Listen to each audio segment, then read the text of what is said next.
안녕하세요. 안녕하세요. 네, 지난 10월 13일 날 있었던 서울시 경력 경쟁 의료기술직 9급 A형 문제 풀이를 해보도록 하겠습니다.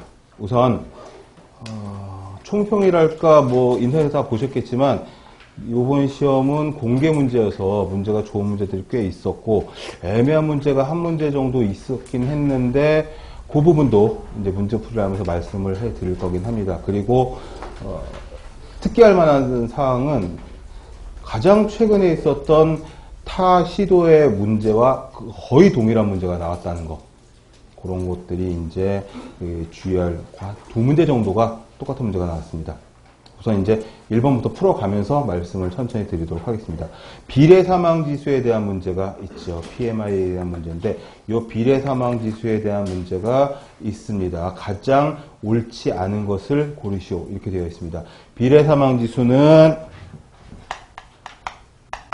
전체 사망자분의 연간 전체 사망자분의 50세 이상의 사망자 수를 말하는 거고 PMI의 수치가 크면 클수록 보건 수준이 높다 낮다?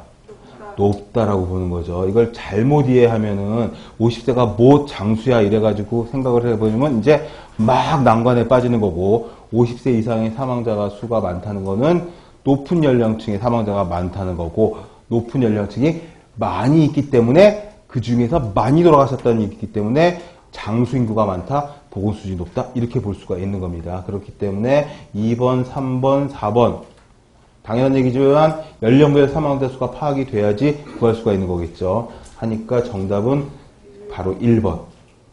평균 인구가 아니라 연간 총 사망분의 50세 이상의 사망자가 됩니다. 그 다음에 2번에 있는 자궁암 조기 발견을 위해 실시한 세포진 검사.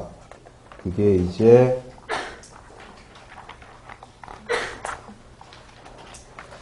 제가 C형 문제지를 가지고 있어서 순서가 조금 달라가지고 지금 찾고 있습니다. 지금 2번 문제를 보시면 왜 없지?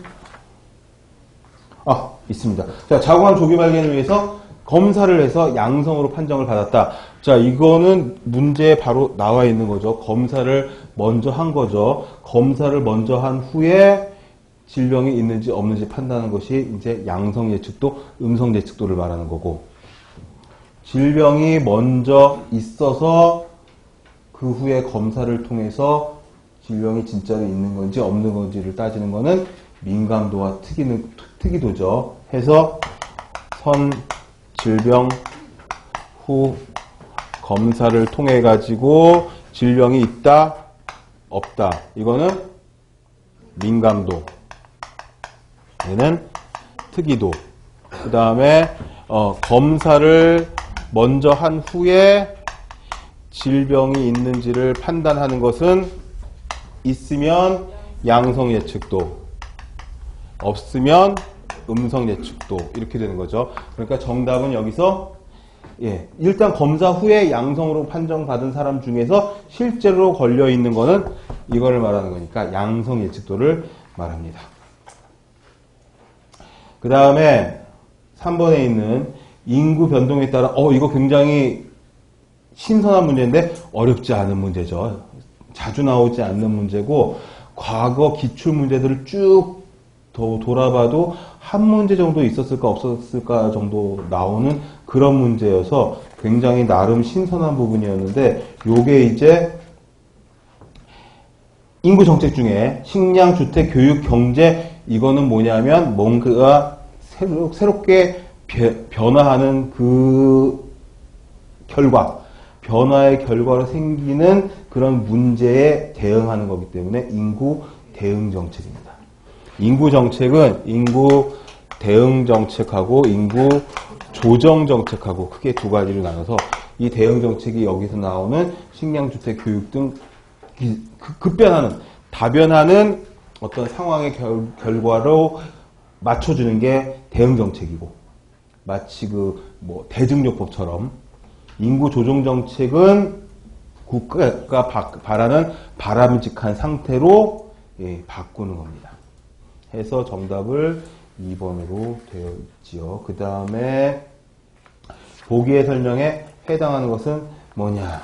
이게 이제 C형 문제에서는 9번 문제였는데 78년엔 세계보건기구하고 유니세프가 공동으로 78년이 첫 번째 힌트, WHO랑 유니세프가 두 번째 힌트, 헬스포월도 세 번째 힌트. 1차 보건의료 말 나오면 끝난 거죠, 이제. 알마타 선언으로 보시면 되겠습니다.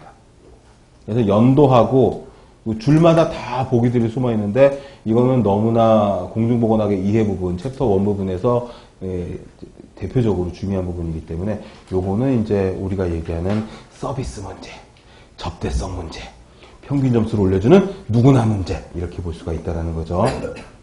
그리고 이제 5번 문제가 살짝 헷갈릴 수 있는 그런 문제일 수도 있는데 꼼꼼히 읽어보면 이런 문제는 이제 시간을 잡아먹는 문제 이렇게 되는 거죠. 많이 어렵진 않은데 시간을 많이 잡아먹을 수 있는 그런 문제고 가장 옳지 않은 것을 구하는 건데 자 1번부터 어디가 틀렸는지 맞았는지 체크를 해보면 생산인구는 15세부터 64세까지 맞죠. 이걸 65세나 64세 뭐 미만이라든지 65세 이상이라든지 이런 식으로 말을 바꿔가지고 문제를 헷갈리게 되는데 1번 보기는 맞는 보기고 2번 65세 이상 노인 인구의 수는 유소년 부양비 산출 시에 영향을 미치지 못한다 이렇게 되어 있는데 유소년 아동 부양비는 어떻게 되죠?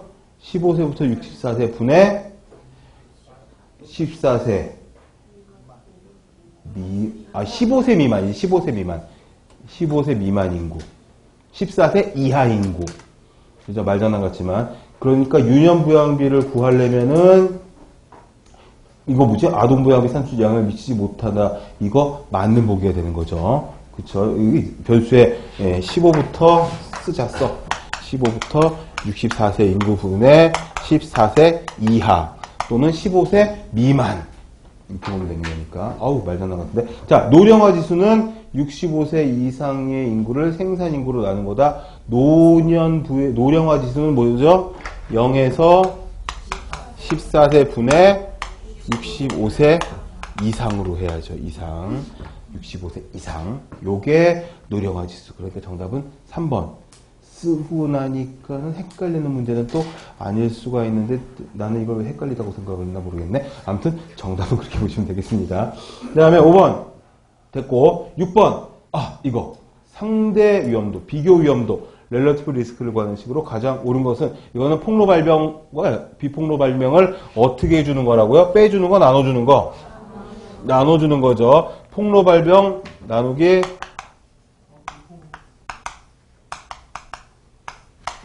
빼준다고 나눠준다고? 나눠주는 거. 비폭로 발병을 말하는 거다. 그러니 폭로 발병은 표에서 보면은 폭로 발병은 어디 있습니까? 노출이죠, 노출. A 플러스 B분의 A가 폭로 발병.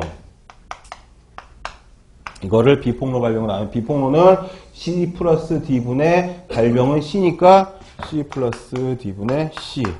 이게 보기에 몇 번입니까? 1번이 되겠죠.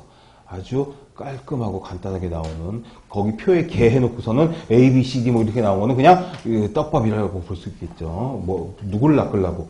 그 다음에 이제 원인 병원체가 7번 바이러스가 아닌 감염성 질환은 뭐냐 늘 나오는 문제고 이거는 구분해서 쭉 외우셔야 하는데 앞자만 따서 외우시든지 또는 세균성 질환 그러니까 리케시아성 질환은 빤하니까 그 다음에 곰팡이 진균성 질환도 빤하니까 세균성 질환과 바이러스성 질환 어느 하나만 한 놈만 잡아가지고 앞자만 따가지고 짧은 글짓기를 하시든가 아니면 개사를 하시거나 저는 절대 얘기하지 않을 겁니다. 아무튼 인터넷에 찾아보면 있으니까 안 하기로 했어. 너무 민망해서 아무튼 안 하기로 했는데 찾으셔서 아니면 스스로 만드시는 것도 괜찮습니다. 스스로 아주 부끄럽게 만들면 어디다가 내놓기도 뭐하고 혼자만 외울 수 있는 혼자만의 지식이 되겠죠. 아무튼 여기서 바이러스가 아닌 감염성 질환은 백일해가 세균성 질환이죠. 박테리아성 질환으로 볼 수가 있겠다라는 겁니다. 이것도 서비스 문제. 알면은 얼른 찍을 수 있고 모르면은 그냥 어쨌든 찍어야 되는 거고. 그 다음에 집단 면역 요 8번 문제가 집단 면역 문제가 가장 최근에 있었던 6월 달에 목포에서 있었던 전남보건직에 나왔던 문제와 거의 똑같은 문제입니다.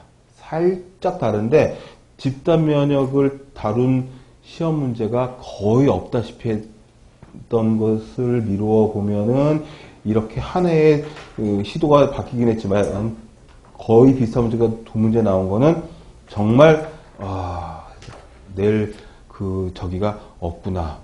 문제풀이 다 했구나. 뭐 이런 그런 상상을 할 수도 있는데 우선 가장 옳지 않은 것을 구하라니까 틀린 거를 골라야 되는 겁니다. 자, 집단 면역은 지역사회 인구 중에서 면역을 획득한 인구가 어느 정도 이상이 되면 커뮤니티 전체가 해당 질병에 대한 면역력을 획득한 것 같은 유행이 잘 발생하지 않는 상태를 집단 면역이라고 하는 것이고 일단 집단 면역의 개념은 그렇고 그러니 1번 면역을 가진 인구의 비율이 높으면 감염 재생산수가 적어지게 된다. 감염 재생산수는 뭐예요? 감염자가 전파시켜가지고 생기는 사람의 숫자를 말하는 거니까 1번 보기는 맞는 보기라고 볼 수가 있겠죠. 면역을 가진 인구가 많아지면 그래가지고 집단 면역이 나오는 게 이제 아이들의 그 예방접종 이런 것들을 통해 가지고 집단 면역을 획득해가지고 전파가 잘 안 돼도 몇 명 걸리다 많은 그런 경우가 이제 집단 면역의 효과인데 1번 맞는 보기고 2번 홍역이나 백일에 같이 사람 간에 전파된 당연하죠. 감염병들이니까 그리고 홍역이나 백일에 이런 예방접종 같은 것들이 철저하게 잘 이루어지면은 혹시 감염자가 생겼다 하더라도 전파가 잘 안 된 장점이 있고 그 다음에 감염병 유행의 주기성과 연관성이 있다는 건 뭐냐면은 비슷한 연령의 아이들이 전부 다 예방접종을 하고 걔네들이 자라가지고 후세대가 올라올 때까지는 면역을 지속시키는 그런 주기성과 연관되어 있다는 보기니까 2번 보기도 맞는 보기. 3번 보기 집단 면역의 수준이 높을수록 감염자가 감성자와 접촉할 수 있는 기회가 적어진다. 감성자가 적으니까 집단 면역의 효과로. 그러니까 감염자가 감성자를 만날 기회가 적어지는 거 맞는 거고 4번이 반대되는 내용이죠. 집단 면역 수준이 한계 밀도가 뭐냐 하면 이제 한계 밀도는 그 면역력을 가지고 있는 면역력을 획득하고 있는 사람들의 그 밀도를 말하는 거여서 한계 밀도보다 집단 면역 수준이 크면 유행이 차단되게 되는 거죠. 그렇기 때문에 작으면 유행을 차단하는 게 아니라 한계 밀도가 높아야 유행이 일어나지 않는다. 이렇게 되어 있으니 정답을 4번으로 고르시면 되겠습니다. 그 다음에 면역의 종류가 나오죠. 면역의 종류, 보기에 설명한 면역의 종류. 이게 늘 나오는 문제고 시도를 불문하고 20문제 중에 한 문제는 꼭 나오는 문제고 거의 다 자연 수동 면역이 많이 나왔는데 모체로부터 받는 면역 이런 문제가 되게 많았었는데 살짝 그래도 좀 바뀌었죠. 각종 질환에 이완된 후 형성되는 면역 여기서 답이 훅 나와버리는 거죠. 자연 능동 면역입니다. 자연 능동 면역. 그러면은 인공 능동 면역은 뭐죠? 백신이죠. 백신, 사균 백신, 세균 백신 또는 톡소이드, 변이독 또는 순화독소. 변이독, 톡소이드는 말씀드렸다시피 OID가 붙으면 유사한 그런 물질이라고 말씀드렸죠. 안드로이드, 톡소이드, 휴머노이드, 무슨 오이드 하는 것들 있잖아요. 이런 것들은 다 비슷한 물질이니까 톡소이드는 뭐냐면 톡신을 독성을 죽여가지고 그 톡신의 단백질 코드만 가지고 있어서 항체를 만들 수 있게 만들어 놓은 게 순화독소 또는 변이독. 변이독이라는 말을 더 많이 쓰죠. 톡소이드라고 이야기를 하고 이거하고 항독소하고는 다른 개념입니다. 항독소하고는. 항독소는 뭐죠? 인공 수동면역이죠. 인공 수동면역. 인공 수동면역은 면역 글로불린, 항독소, 면역 혈청 이런 것들 나오면 되는 거죠. 안 쓰니까 막 그렇죠. 자연하고 인공하고 그래가지고 능동하고 수동하고 이렇게 쓰면 되나요? 능동, 수동 자연수동은 모체고, 그 다음에 자연능동은 방금 나왔던 질병에 이환된 후, 그 다음에 인공능동은 예방접종, 백신, 생균, 사균, 그 다음에 톡소이드, 맞죠? 그 다음에 인공수동이 면역 혈청, 그 다음 면역 글로불린이라는 게 뭐 단백질이라는 뜻인데, 면역 단백질을 말하는 거죠. 면역 글로불린. 면역 글로불린이라는 말도 좀 그렇다. 이뮤노글로불린이라고 하든지, 면역 단백질이라고 하든지, 이게 무슨 역전압도 아니고, 모찌떡도 아니고, 그 다음에 이제 항독소. 이걸 왜 쓰냐면, 이제, 구분을 이렇게 했나? 능동면역은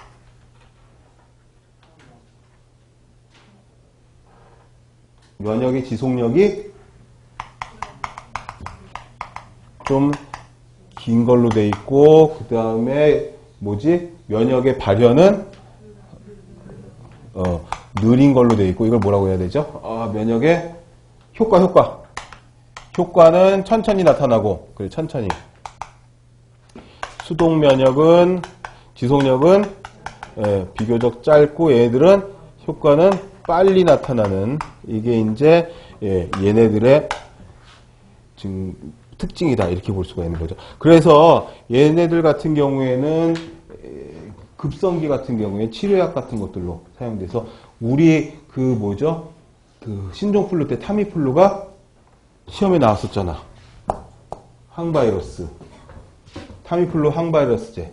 그 타미플루 치료약으로 썼잖아요. 그렇게 타미플루가 톡 찍어가지고 시험 문제 나온 적이 있었잖아요. 그렇게 보시면 되겠고, 그 다음에 문제가, 그 정답은 뭐야? 그래서 1번으로 보시면 되겠고, 쉬운 거를 길게 설명하는 이런. 그 다음에 이제 보건교육 방법 중에 여러 명의 전문가가 이게 질문이 많이 들어오기도 하고, 문제에 따라서 표현 방법에 따라서 굉장히 헷갈릴 수가 있는 그런 부분인데, 또 나왔죠. 이것도 최근에 나왔던 전남보건지 그쪽 문제하고 굉장히 유사한 부분인데, 이거죠. 관련 전문 지식 부분에서 이제 많이들 헷갈리시는 부분입니다. 자, 여러 명의 전문가가 사회자의 안내에 따라서 주제에 대한 자신의 의견을 발표하고 어쩌고 하면 일단 분단 토의 제끼고, 문제 중심 학습 제끼고, 심포지엄 아니면은 패널 토의인데 어떻게 다르냐? 사회자 있고 전문가 있고 둘 다 이제 조건을 만족했는데, 주제에 대한 자신의 의견을 발표하고 청중이 질문이나 토론에서 이제 패널 토의, 또 헷갈리게 만드는 살짝 떡밥인데, 청중은 질문이나 토론, 청중의 참여가 있다라는 거죠. 이게 좀 더 강력한 힌트가 돼서 패널 토의보다는 심포지엄입니다. 패널 토의는 패널끼리 토의죠. 패널 토의는 패널끼리 토의고, 저기에 청중의 참여가 아주 제한적이고, 심포지엄에 비해서 훨씬 적은 걸로 되어 있습니다. 심포지엄은 발표자가 10분에서 15분 또는 그보다 좀 길게 할 수도 있고, 아무튼 준비한 주제, PPT에 따라서 차이가 나긴 하는데, 길게 끌면은 되게 길게 끌 수 있는데, 질문자가 많아가지고 사회자가 막 자르기도 하고 막 합니다. 근데 그래도 사회자의 역량이 더 필요한 거는 물어본다면 패널 토의냐 심포지엄이냐, 사회자의 역량이 중요한 것은 패널 토의라고 볼 수가 있겠죠. 패널들끼리 과열돼가지고 막 그럴 수 있으니까, 싸울 수 있으니까. 그리고 이거 강연자와 청중이 모두 전문 지식을, 심포지엄 같은 경우에는 이게 심포지엄이 있으면 이 심포지엄을 참석하고 보러 가는 사람들은 다 관련 업계 종사자거나 그 학계 종사자거나 그 공부하는 사람이거나 이래가지고 청중들도 굉장히 전문성을 가지고 새로운 지식을 다지거나 습득하러 가는 그런 부분입니다. 그래가지고 심포지엄으로 고르셔야 합니다. 분단 토의가 몇 년 전에는 굉장히 많이 나왔었거든요. 버즈 세션. 근데 요즘에는 이제 심포지엄하고 패널 토의 요거가 이제 주로 나오고. 자, 11번 보시면은 이게 산업보건이죠.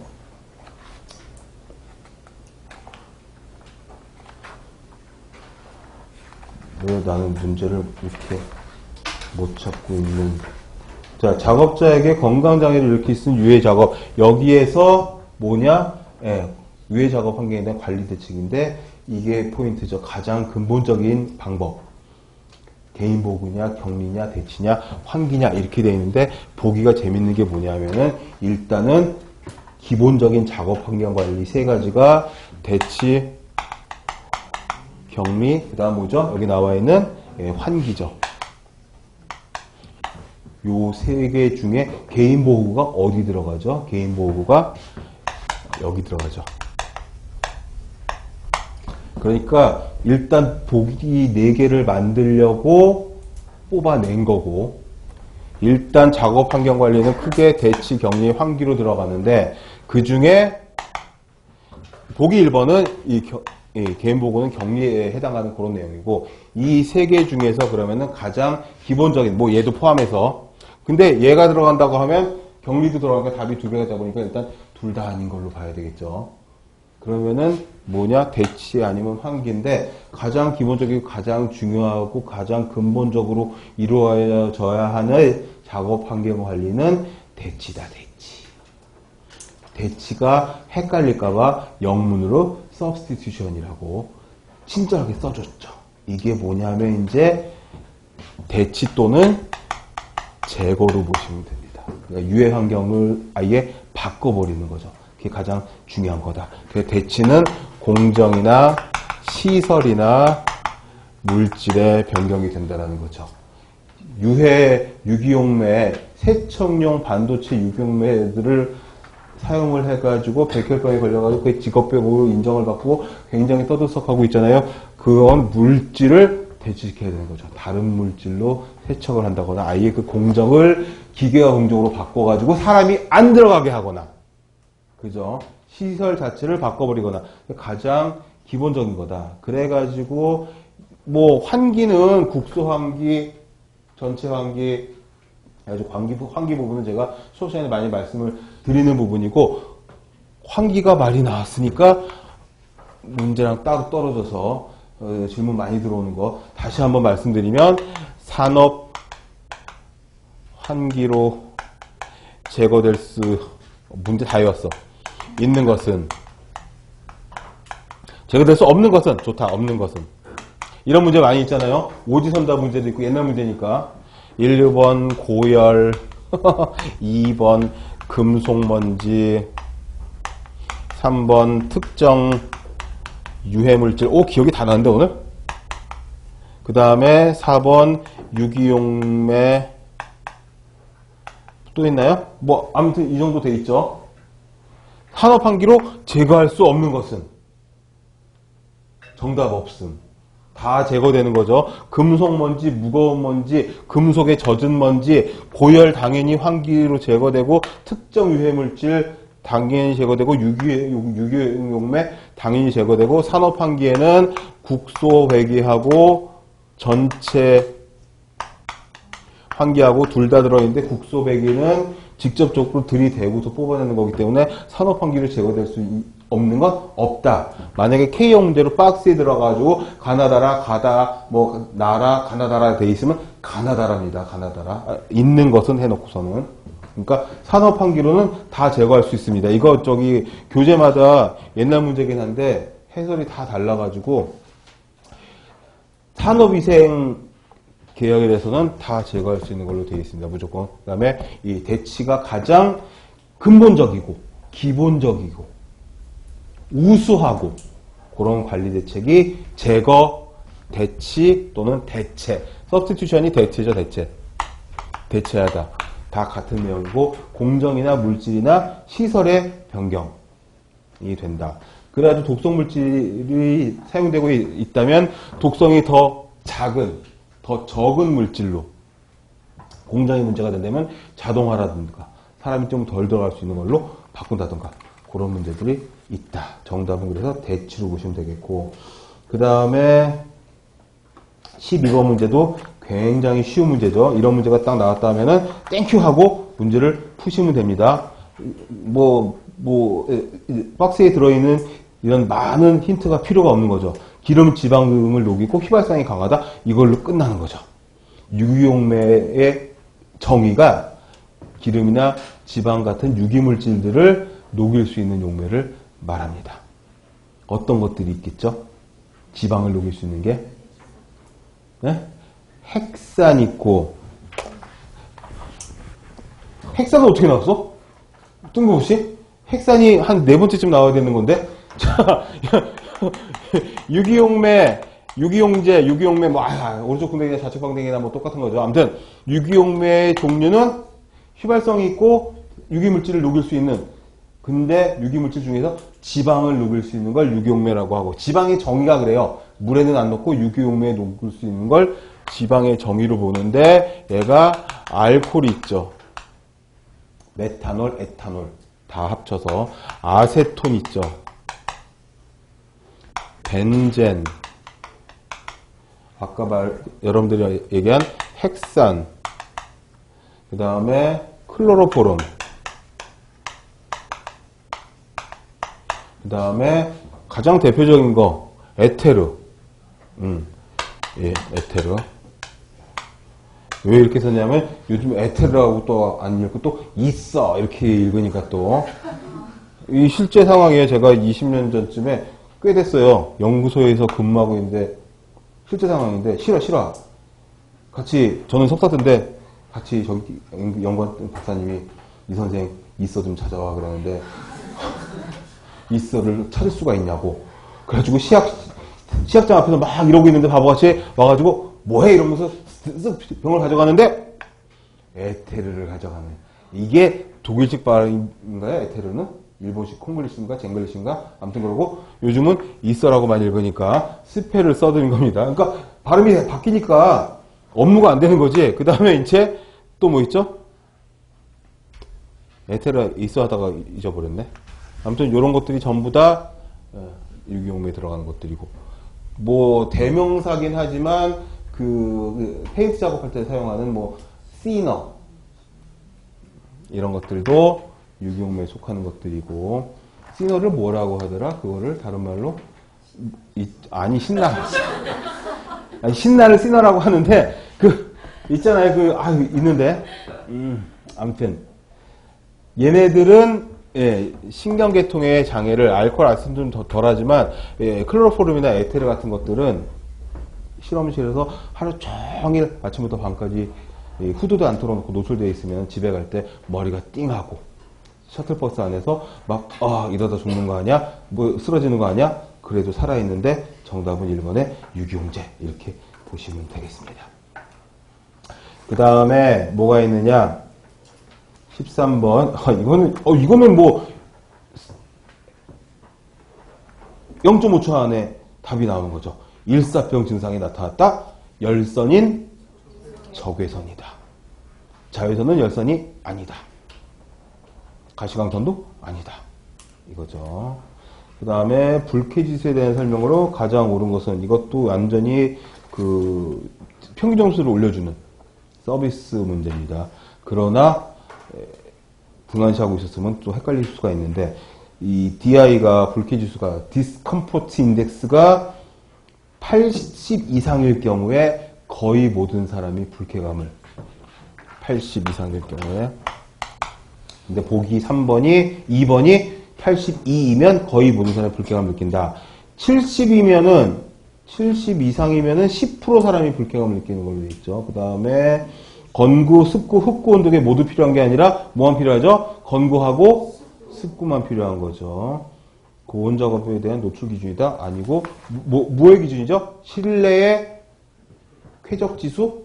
그 정도로 보시면 되겠죠. 그 다음에 15번 문제인가요? 직업성 질환을 원인별로 분류할 때 가장 옳은 설명은, 이게 지금 10월 13일 날 있었던 시험 문제 중에서 가장 그 핫 이슈로 떠오르고 있는 문제라는 소문을 제가 들었는데, 아무튼 정답은 일단 3번으로 돼 있고, 이거에 대한 설명을 좀 하자면 이게 좀 애매한 구석이 있기는 있습니다.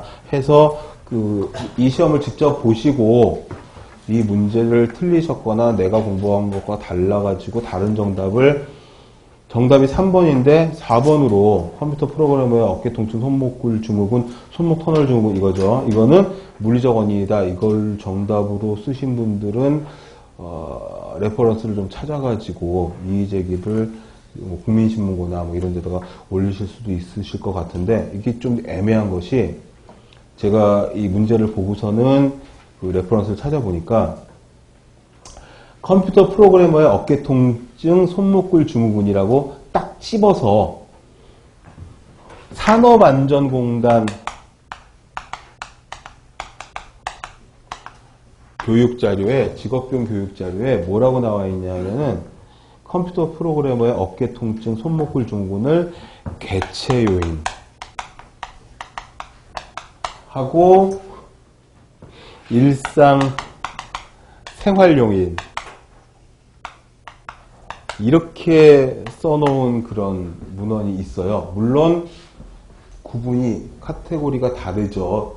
물리적인 요인이냐, 화학적인 요인이냐, 심리적 요인이냐 하는데 무슨 개체 요인, 성별, 연령별 개체 요인하고 일상생활 물론 잘못된 자세나 고정된 자세나 그러니까 이런 걸로 볼 수도 있긴 한데 아주 애매하죠. 그리고 사회심리적 요인은 다른 문헌에 또 나와 있어요. 그러니까는 이의 제기하기도 애매하고 안 하기도 애매하고 좀 그렇다고 해서 중복 정답도 가능한 그런 부분이긴 한데 일단 정답으로 하신 그 주최 측에서는 이 부분을 보고 정답을 만든 것 같고 사무관리자의 스트레스로 인한 뇌졸중은 스트레스로 인한 뇌졸중, 혈관계통은 사회심리적인 정신적인 요인으로 나와 있습니다. 스트레스, 과로 이런 걸로 인한 그 뇌졸중 이런 것들은 그렇기 때문에 3번을 그 정답으로 하려고 디자인을 한 그런 문제긴 한데 이 손목골 증후군하고 어깨 통증 이런 것들이 조금 좀 부족한 그런 복인 것 같아가지고 문헌을 찾아보시면 아마 굉장히 많은 문헌이 나올 거예요. 아마 이 일상생활 요인이라든지 개체 요인 어차피 화학적이냐 물리적이냐 사회심리학적이냐 이런 걸 따지면은 이것도 결국엔 물리적 요인에 속할 수밖에 없는 그런 내용이니까 가능은 한 것 같긴 한데 좀 애매한 그런 부분이 딱 떨어지지 않은 부분이 있는 그런 좀 논란이 있는 그런 문제다 이렇게 보여집니다. 아무튼 3번하고 4번 근데 이제 주최측에서는 3번을 얘기를 했으니까 이 문제를 통해서 우리는 이제 일단 이 시험과 관계가 없다면 우리는 공부를 해야 되는 입장이니까 스트레스로 인한 뇌졸중은 사회심리학적 원인이 될 수가 있겠구나. 요거 하나 체크하고 넘어가시면 될 것 같고 그 다음에 16번 자연성 식중독과 유발 원인자 해가지고 나온 것은 이게 너무 쉽죠. 감자가 테트로도톡신이 아니라 테트로도톡신은 보거죠. 보거의 어디? 주로 내장이나 알 같은 생식기계 그래서 산란기 때 증가하는 걸로 돼 있고 독성이 열에 강한가요? 약한가요? 강한 걸로 되어 있죠. 그냥 넘어가면 너무 심심하니까 복습이나 하지 뭐. 보고가 에르고톡신이 아니라 에르고톡신은 어느 거죠? 에르고 어쩌고 저쩌고 나오면 맥각이죠. 맥각. 에르고톡신, 에르고타민, 에르고메트린, 에르고 어쩌고 들어가면 전부 다 맥각이라고 한자를 직역하면은 뭐 보리의 껍질? 뭐 이렇게 볼 수 있는 거고 이 에르고톡신에서 그거 합성했대잖아요. 환각제의 대명사 LSD. 환각제의 그 선두주자. 환각제의 주전선수, 히로인. 아무튼 그 다음에 바지락 중독은 솔라닌이 아니고 솔라닌은 감자죠. 싹이나 그 파란 부분, 살 부분, 속껍질. 바지락 중독은 뭘 볼 수 있겠죠? 베네루핀으로 볼 수 있고 신경독소죠. 독버섯은 무스카린, 머스카린, 무스카리딘, 필로톡신, 필즈톡신 뭐 많죠. 아무튼 무스카린 맞고 너무 쉬운 거지 뭐. 그 다음에 17번 우리나라 국민건강보험에 대한 설명으로 가장 옳지 않은 것은 뭘 볼 수 있습니까? 이것도 뭐 되게 막 어렵지 않은 그런 문제죠. 이거는 뭐야? 3번에 있는 적립 방식. 가장 옳지 않은 거니까. 국민건강보험 타먹었다는 사람 있어요? 없잖아. 소멸되는 거잖아. 자동차 보험처럼. 아, 왜? 나름 서비스 문제라고 생각을 했는데 어려운 문제였던 모양이죠? 사회보험이다. 맞지? 그죠? 아, 2번. 급여 목록 체계와 비급여 목록 체계 모두를 적용하고 있다? 급여 차지하는 부분하고, 차지 안 하는 부분하고, 비급여 차지하는 부분하고 딱 구분해 놨잖아요. 비급여 항목 제가 카페에다 올려놨잖아요. 되게 많잖아. 몇 페이지 되잖아. 한글 파일로. 이것 때문에. 4번. 국민건강보호법상 한국희귀 필수약품센터 요양기관이다. 그거 제가 찾아놨어요. 국민건강보험법 제42조. 42조. 국민건강보호법 제42조. 그냥 구글 검색창에 치시면 나옵니다. 첫 번째, 의료법에 따라 개설된 의료기관. 요양기관이 나옵니다, 거기. 의료기관. 두 번째, 약국. 약사법에 따른 약국. 1은 의료법에 따른 의료기관. 2는 약사법에 따른 약국. 3은 약사법에 따라 설립된 한국희귀필수의약품센터. 역시 약사법에 따른 한국희귀 그 다음에 4번 저도 좀 그랬는데 그래도 적립식이라는 건 너무 틀린 보기잖아요. 그러니까 미루어 짐작해가지고서는 희귀필수의약품센터가 요양기관인가 보지? 하고서는 문제를 통해서 시험장에서 공부도 할 수 있는 그런 상황이 적립식 확실히 아니잖아요. 확실히. 그 다음에 보건의료원, 보건지소. 이건 무슨 법이죠? 지역보건법 등에 따른 보건소, 보건의료원, 보건지소. 보건소가 빠져, 보건소. 그 다음에 다섯 번째로 이제 보건진료소. 보건진료소는 농특법에 따라 설립된 보건진료소. 이렇게 해가지고 보시고. 그래서 이게 어려운 문제였단 말이야? 사람들이 이렇게 정직하게 있는 세상에. 틀린 놈 하나 있으면 이거 확실히 틀렸는데 보험료 운영 방식이 적립 방식이라고 그 보험 건강한 애들은 나 타먹나? 그동안 내가 적립한 보험료를? 그잖아요. 그러니까 아니죠. 저기 있잖아. 단기 보험이어서 적립 방식이 아닌 연도별 부과 방식이다. 이렇게 건강보험료 부과 원칙이 나와 있는 거죠. 정말 이럴 거야. 그 다음에 18번 문제가 이게 정말 최근에 나왔었던 똑같은 문제가 힌트를 조금 더 줘가지고 그래가지고 나온 게 바로 이 문제입니다. 일본에서 50년대 초반에 이게 전남보건직에서는 51년으로 나왔어요. 그러니까 51년이나 50년대 초반이나 오른쪽 궁뎅이나 좌측 궁뎅이나 뭐 똑같은 거지. 짝궁뎅이는 좀 틀릴 수 있나? 아무튼 그러고 물치라는 생선을 먹고 이런 말 나와가지고 헷갈리게 할 수 있는데 생선을 먹었다는 거죠. 그 다음에 따뜻한 바닷물, 위장관 증세, 잘 요리하지 않은 조개류, 굴, 어패류지 뭐. 장염비브리오.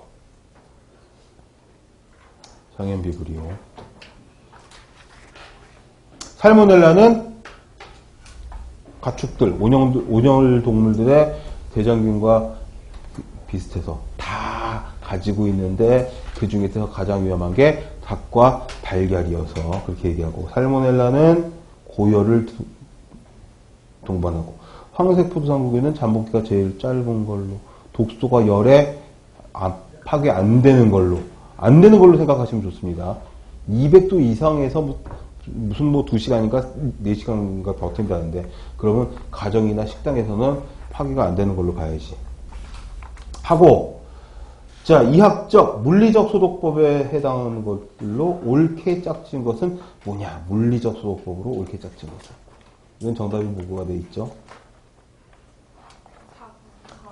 4번으로. 답 다 알고, 답 없이 그냥 푸신 거죠? 그래서 이렇게 표시들이 돼 있구나. 나는 이제 이 답도 공개가 됐으니까 다 보고 하신 줄 알았는데, 좋은 방법이죠. 자, 정답은 4번입니다. 4번. 자, 오존살균법이, 1번은 오존살균법이 틀린 거죠? 이건 뭐죠? 화학적 방법으로 봐야지. 2번에서는 석탄산이 틀린 거죠. 페놀. 그 다음에 3번에서는 역시 오존이고, 방사선은 물리적 방법이니까 4번이 맞습니다. 초음파살균법. 그 다음에 20번. 보건교육 계획안 작성 시 학습 목표를 기술할 때 유의할 사항 해가지고 거기 정답은 3번입니다. 3번. 근데 보건교육의 목표 이런 것들은 많이 공부를 했는데 계획안을 작성할 때 요령 이런 것들은 조금 다뤄져 있는 책들이 많이 없는데 이것도 사실은 좀 멘탈을 가다듬고 눈치를 잘 살펴가지고 보면은 교수자가 교육하고자 하는 것 중심으로 기술한다가 너무 일방적이지 않느냐 싶은 보기가 제일 길기도 하지만 우리 이런 것들을 보면은 얘가 답이 아닌가 생각할 수가 있는데 그걸 뒷받침할 수 있는 힌트가 뭐냐면 1번 보기하고 2번 보기를 보시면 어떻게 되어 있습니까? 행동용어, 행동동사, 최종행동, 도착점 행동 이렇게 친절하게 괄호 안에 유사용어들을 써주는 거는 맞는 보기여서 그런 확률이 높습니다. 왜 그러냐 하면 책마다 그죠? 이론서마다 용어들을 조금 다양하게 쓸 수가 있어서 자, 보건교육 학습용어 작성 요령은 어떤 게 있냐면 딱 보기 3번에 교수자가 교육하고자 하는 것 중심으로 기술한다. 요 용어가 딱 없는 책들이 많이 있어요. 근데 뭐라고 되어 있냐면은 학습자 위주로 작성. 이 부분을 교수자가 교육하고자 하는 중심으로 기술한다. 용어로 말을 바꿨을 수가 있죠. 그 다음에 이제 행동 용어로 기술한다. 이게 들어가 있습니다. 그 말은 뭐냐면 이제 안다, 설명한다, 토의한다, 뭐 시범한다 이런 식으로 구체적인 행동 용어. 그 다음에 최종 행동, 도착점 행동 이걸 뭐라고 하냐면은 교육의 효과. 이 교육의 효과로 어떻게 하냐면은 최종 행위를 기술한다. 이렇게 나와 있어요. 그 다음에 구체적 학습 목표.